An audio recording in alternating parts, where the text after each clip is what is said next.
October 20th, 2018, here is an idea. Portland man floats idea of using old cruise ship for a homeless shelter, affordable housing. Let me share this with all of you.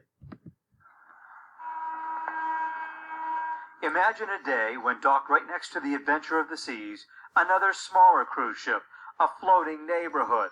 A Portland man thinks he has the idea to help solve many of Portland's problems.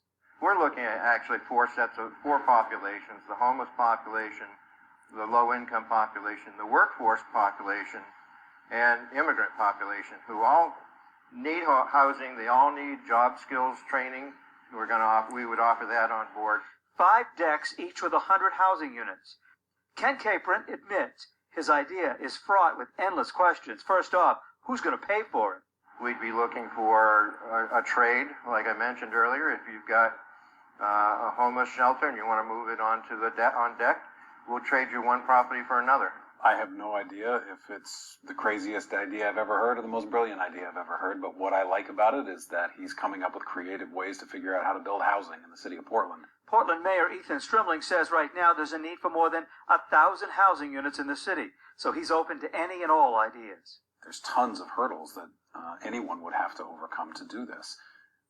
But once again, I need housing. So if people want to bring crazy, creative, far-fetched ideas to me, I'm happy to hear them out. Capron says cities such as San Francisco and Seattle have looked into this idea but never really studied it to see if it's even feasible. Capron is ready to apply for a grant that would award $250,000 to help pay for that feasibility study. They're going to throw all the negatives at you up front. That's why we do a feasibility study, to see if those are valid negatives or something we can work around.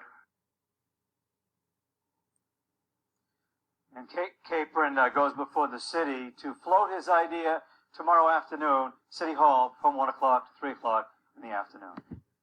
And Michigan, the Great Lakes state, there's so many big ships, so many ships that are just sitting idle and not in use. And I want to see what you think. Give me your thoughts on affordable housing, but buy a ship. Let me know in the comment section below.